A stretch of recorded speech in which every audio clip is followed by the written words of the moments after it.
Hello दोस्तों, good evening, शुभ संध्या। मैं manager Gill आप सभी का स्वागत करता हूं आपके अपने चैनल लक्ष्य एकेडमी में। आज हम कवर करने वाले हैं दोस्तों जियोग्राफी के पार्ट 3 के बारे में। दोस्तों ये क्लास नंबर 3 है। इससे पहले भी जियोग्राफी के दो क्लास आ चुके हैं दोस्तों, क्लास 1 एंड क्लास 2। ये क्लास 3 है दोस्तों। आप दोनों क्लास भी बहुत ज़्यादा इंपॉर्टेंट है, वो क्लास भी जाके देखिए। बहुत ज़्यादा इंपॉर्टेंट क्वेश्चन और सेलेक्टेड क्वेश्चन आपके लिए लाया गया दोस्तों। जो आप थ्योरी लेक्चर पढ़ते हैं यार, ये बिल्कुल उसी का एमसीक्यू है दोस्तों। थ्योरी जो आप पढ़ते हैं उसी का एमसीक्यू पैटर्न है। आप बिल्कुल एमसीक्यू पढ़ने में आसान होता है दोस्तों। जो आप थ्योरी 2 पेज का पढ़ेंगे उसमें से सेलेक्टेड क्वेश्चन उठा के हम लाते हैं दोस्तों एमसीक्यू के रूप में। ठीक है दोस्तों, अब वीडियो शुरू करते हैं। ध्यान से देखिएगा, चाहे आप किसी भी गवर्नमेंट एग्जाम की तैयारी करें दोस्तों, एसएससी, रेलवे, बैंकिंग या फिर ऑल अदर गवर्नमेंट एग्जाम, ये वीडियो आपके लिए बहुत ज़्यादा इंपॉर्टेंट है दोस्तों। सो प्लीज़ ध्यान से देखिएगा। चलिए दोस्तों वीडियो शुरू करते हैं, चलते हैं पहले क्वेश्चन की ओर। सबसे पहला क्वेश्चन है दोस्तों, भारत का सबसे ऊंचा जलप्रपात कौन सा है? बिल्कुल याद रखिए, बहुत ज़्यादा एमपी क्वेश्चन है। कुंचिकुल कर्नाटका में है दोस्तों। ये बहुत ज़्यादा इंपॉर्टेंट क्वेश्चन है दोस्तों, डायरेक्ट पूछा जाता है एग्जाम में, याद रखिएगा।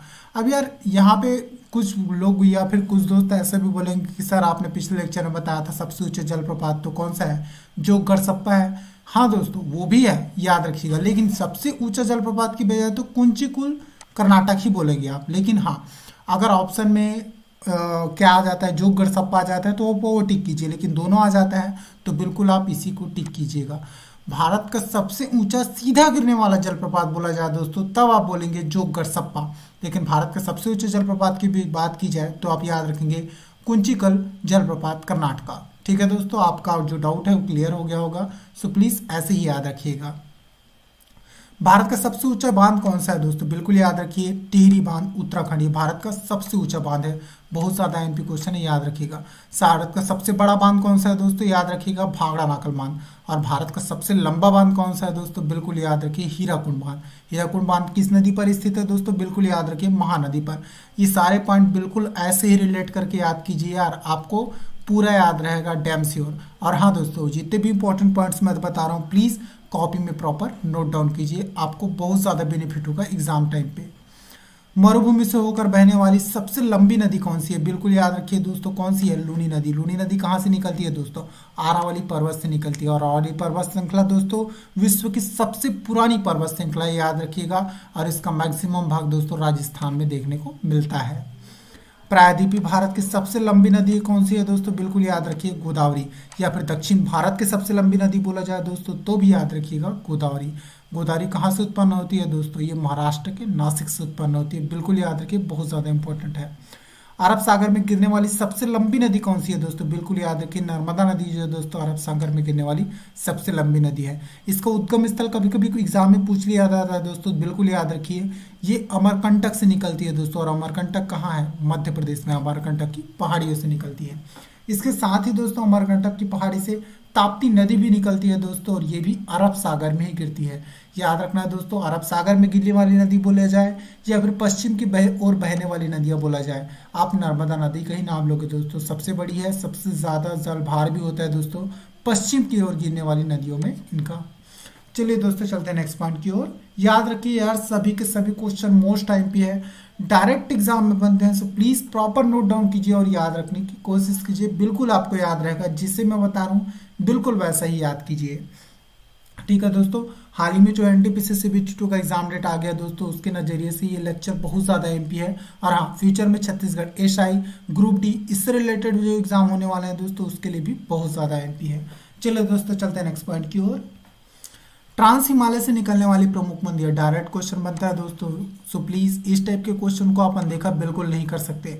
कई बार यार एग्जाम का लेवल जब हार्ड करना होता है तो बिल्कुल ऐसे टाइप के क्वेश्चन बनते हैं।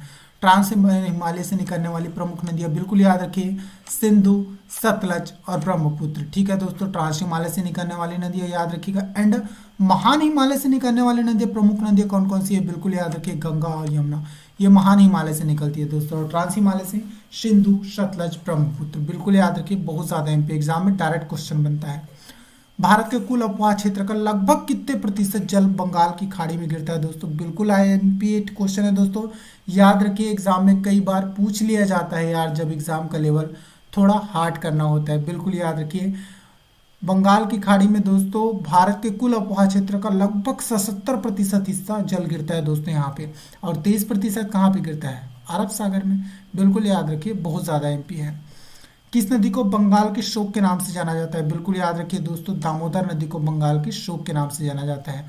मैंने पिछले लेक्चर में दोस्तों आपको बिहार के शोक बताया था दोस्तों, कौन सी नदी है? प्लीज़ कमेंट बॉक्स में कमेंट करके बताइएगा दोस्तों। और सबसे ज़्यादा जल मार्ग का मार्ग बदलने वाली नदी कौन सी है दोस्तों, उसका भी नाम मैंने आपको बताया था, याद रखिए, इंपॉर्टेंट है। प्लीज़ कमेंट बॉक्स में कमेंट करके बताइएगा ना वो नदी कौन सी है। कृष्णा नदी किस पहाड़ी से निकलती है? बिल्कुल याद रखिए, महाबलेश्वर पहाड़ी से निकलती है दोस्तों। और महाबलेश्वर है कहाँ? महाराष्ट्र में है। बहुत ज़्यादा एमपी है, याद रखिएगा। कृष्णा नदी पर ही दोस्तों सबसे मशहूर बांध है दोस्तों, क्या नाम है? नागार्जुन सागर, इसी नदी पर बना है दोस्तों। बहुत ज़्यादा एमपी क्वेश्चन है, याद रखिएगा। चलिए दोस्तों नेक्स्ट पॉइंट की तरफ चलते हैं। गोदावरी नदी कहाँ से निकलती है? बिल्कुल याद रखिए यार, कई बार नदी का उद्गम स्थल या फिर जहाँ से उत्पन्न हुआ है दोस्तों उस राष्ट्र का नाम या फिर उस राज्य का नाम पूछ लिया जाता है। बिल्कुल याद रखिए, नासिक महाराष्ट्र से निकलती है दोस्तों गोदावरी नदी। बहुत ज़्यादा एमपी क्वेश्चन है, याद रखिएगा। महानदी नदी किस पहाड़ी से निकलती है दोस्तों? बिल्कुल याद रखिए, सिहावा पहाड़ी से निकलती है दोस्तों। सिहावा पहाड़ी कहाँ है? छत्तीसगढ़ में स्थित है दोस्तों। और महानदी पर ही भारत का सबसे लंबा बांध बना है दोस्तों, जिसका नाम है हीराकुंड बांध। बिल्कुल यार, आप चीज़ों को बिल्कुल ऐसे ही रिलेट करके याद रखिए, आपको 100% डैम श्योर बता रहा हूँ, आपको याद रहेगा अगर आप चीज़ों को रिलेट करके याद करते हैं। सो प्लीज़ कॉपी में प्रॉपर नोट डाउन कीजिए, लिखकर प्रैक्टिस कीजिए दोस्तों। मैं गारंटी देता हूँ भूलोगे नहीं बिल्कुल भी। हुसैन सागर झील भारत के किस राज्य में स्थित है? बिल्कुल याद रखिए, आंध्र प्रदेश में स्थित है दोस्तों। भारत की सबसे बड़ी खारे पानी की झील कौन सी है? बिल्कुल याद रखिए, चिल्का झील भारत की सबसे बड़ी खारी पानी की झील है। भारत की सबसे बड़ी झील बोलेंगे दोस्तों तब भी चिल्का झील आएगा, भारत की सबसे बड़ी खारी पानी की झील बोलेंगे तब भी चिल्का झील ही आएगा। भारत की सबसे बड़ी मीठी पानी की झील कौन सी है दोस्तों? बिल्कुल याद रखिए, वुलर झील है दोस्तों। और वुलर झील कहाँ है? जम्मू कश्मीर में है। बिल्कुल याद रखिए, बहुत ज़्यादा एमपी है। अच्छा, जम्मू कश्मीर से याद आया दोस्तों, जम्मू कश्मीर की जितनी भी झीलें हैं दोस्तों उसका नाम ना दोस्तों नाग नागिन के नाम से आता है। नाग नागिन से रिलेटेड जितनी भी झीलें हैं, याद रखिएगा, एक इंपॉर्टेंट ट्रिक बता दे रहा हूँ आपको। नाग नागिन से नाम से जितनी भी झीलें आएंगी दोस्तों वो सारी के सारी जम्मू कश्मीर में आपको देखने को मिलेंगी।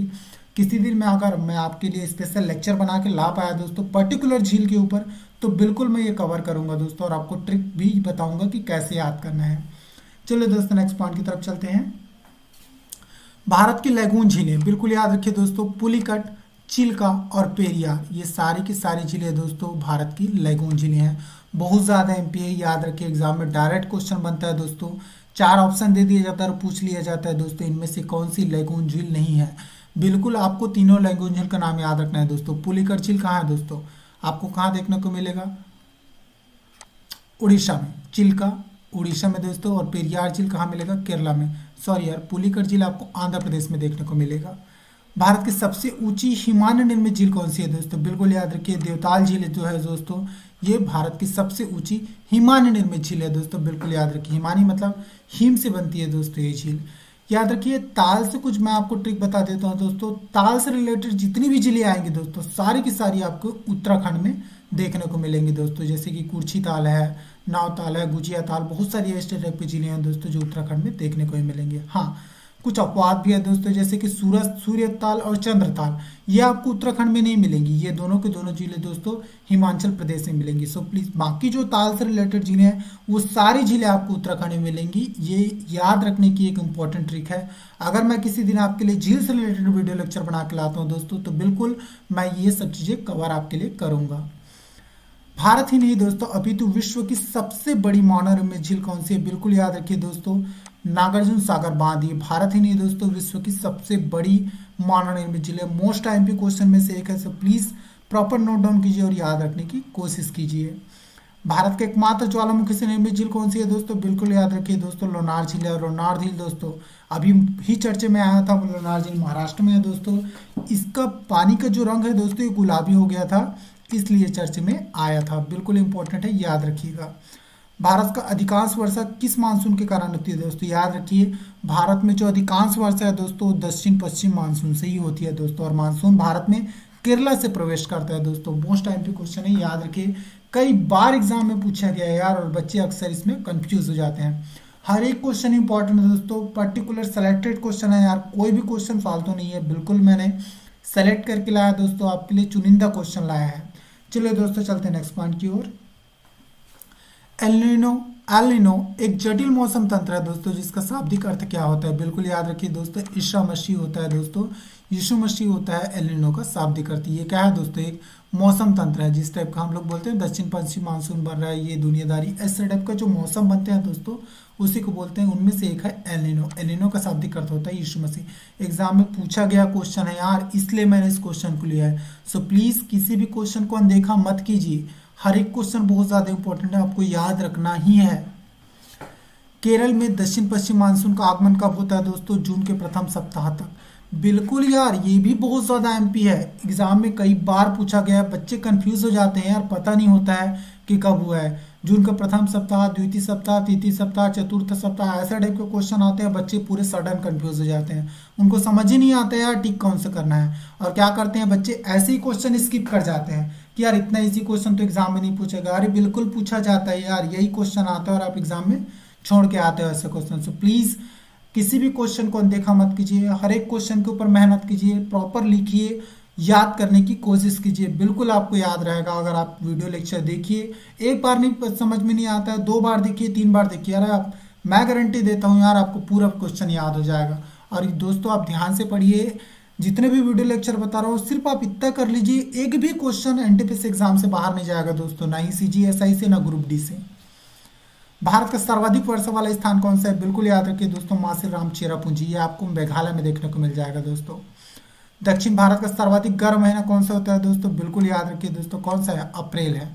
ठीक है दोस्तों, और दक्षिण भारत बोल दिए, और साथ में जो पहाड़ी इलाका है दोस्तों, पूर्वोत्तर भारत बोल सकते हैं, वहाँ पे सर्वाधिक गर्म महीना आपको तकरीबन देखने को मिलेगा दोस्तों, जुलाई का महीना। मानसून की खोज का श्रेय किसे जाता है दोस्तों, हिप्पल्स को जाता है, बिल्कुल याद रखिए, एग्जाम में डायरेक्ट क्वेश्चन पूछा जा सकता है दोस्तों कि मानसून की खोज का श्रेय किसे जाता है, तो आपको नाम याद रखना है, हिप्पल्स नामक वैज्ञानिक को। चलिए दोस्तों चलते हैं नेक्स्ट पॉइंट की ओर। भारत में किस मृदा का विस्तार सर्वाधिक है दोस्तों, बिल्कुल याद रखिए यार, भारत में सर्वाधिक मृदा का विस्तार है जलोढ़ मृदा। और भारत की दूसरी सबसे विस्तारवादी मृदा कौन सी है दोस्तों, बिल्कुल याद रखिए, कौन सी है, लाल मिट्टी, बिल्कुल याद रखिए, इंपॉर्टेंट है, एग्जाम में डायरेक्ट क्वेश्चन बनता है। भारत का सर्वाधिक लवणीय मृदा किस प्रांत में पाई जाती है दोस्तों, बिल्कुल याद रखिए दोस्तों, गुजरात प्रांत में भारत की सर्वाधिक लवणीय मृदा पाई जाती है। अरे यार कई बच्चे तो राजस्थान टिक करके आ जाएंगे, ऐसा नहीं करना है दोस्तों, लवणीय मृदा बोल जा रहा है तो आप यार राजस्थान के मत तरफ मत चले जाना, क्योंकि सबसे अधिक रेगिस्तान और लवण उधरी पाई जाती है, ऐसा नहीं है। बिल्कुल याद रखिए, सबसे अधिक लवणीय मृदा आपको गुजरात में देखने को मिलेगी। ठीक है दोस्तों, जहाँ समुद्र है, उड़ीसा में भी है, तमिलनाडु में, केरला, कहीं भी नहीं पूछना है आपको, बिल्कुल याद रखिए, गुजरात ही पूछना है आपको। ठीक है दोस्तों, इंपॉर्टेंट क्वेश्चन है, याद रखिए।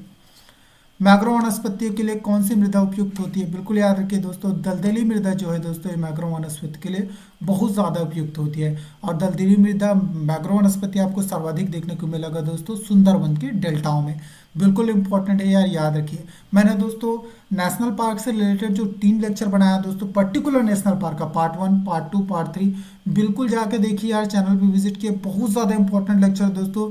नेशनल पार्क से रिलेटेड अगर आपके एग्जाम में क्वेश्चन आए दोस्तों, मैं गारंटी देता हूँ एक भी क्वेश्चन उससे बाहर नहीं आएगा दोस्तों, इतना डिटेल में उस लेक्चर को बताया गया। प्लीज़ चैनल पे विजिट कीजिए और सर्च कीजिए national park part 1, part 2, part 3, बिल्कुल आपको मिलेगा। और नालिका अपरदन सबसे घातक क्यों माना जाता है दोस्तों, बिल्कुल याद रखिए, इससे मिट्टी की उर्वरता क्षमता नष्ट हो जाती है दोस्तों, ये भी मोस्ट आईएमपी क्वेश्चन है। और नालिका अपरदन का नाम सुनते ही दोस्तों बच्चे एग्जाम में क्वेश्चन छोड़ देते हैं यार, ऐसे टाइप के जो एक क्वेश्चन होते, 1-2 क्वेश्चन होते दोस्तों, यही नंबर डिफरेंस पैदा करते हैं आपके एग्जाम में यार, बिल्कुल पॉइंट का फर्क पड़ता है यार, बिल्कुल 0.01 में आपका सिलेक्शन रुक सकता है। सो प्लीज़ ऐसे क्वेश्चन को कवर कीजिए, ऐसे ही क्वेश्चन एग्जाम में बनते हैं और बच्चे छोड़ के आ जाते हैं यार, और यही आपके मार्क्स में डिफरेंस पैदा करता है दोस्तों, आपका सिलेक्शन 0.1 नंबर भी रोक सकता है। सो प्लीज़ किसी भी क्वेश्चन को अनदेखा मत कीजिए, प्रॉपर स्टडी कीजिए और बहुत ज़्यादा मेहनत कीजिए, बिल्कुल निकलेगा आपका एग्जाम। वायु से उड़कर दूसरे स्थान पर पहुंचने वाली मृदा कौन सी है दोस्तों, बिल्कुल लिखिए, वातोड़ मृदा जो है दोस्तों, ये वायु से उड़कर दूसरे स्थान पर पहुंचने वाली मृदा है, इंपॉर्टेंट है, याद रखिए। अच्छा, और नालिका अपरदन का दोस्तों मैं आपको एग्जांपल बता देता हूँ, एक एग्जांपल याद रखिएगा, बिल्कुल चंबल का जो बीहड़ है दोस्तों, ये नालिका अपरदन का मुख्य एग्जाम्पल है दोस्तों, चंबल का बीहड़, बिल्कुल याद रखें, इंपॉर्टेंट है। ठीक है दोस्तों, थैंक यू। अगर मेरा वीडियो यार आपको इन्फॉर्मेटिव लगा हो, अच्छा लगा हो, तो please like share and subscribe कर देना, और हाँ, बेल आइकन पर हिट करना ना भूलना ताकि आने वाले सभी वीडियो का नोटिफिकेशन आपको लगातार मिलता रहे।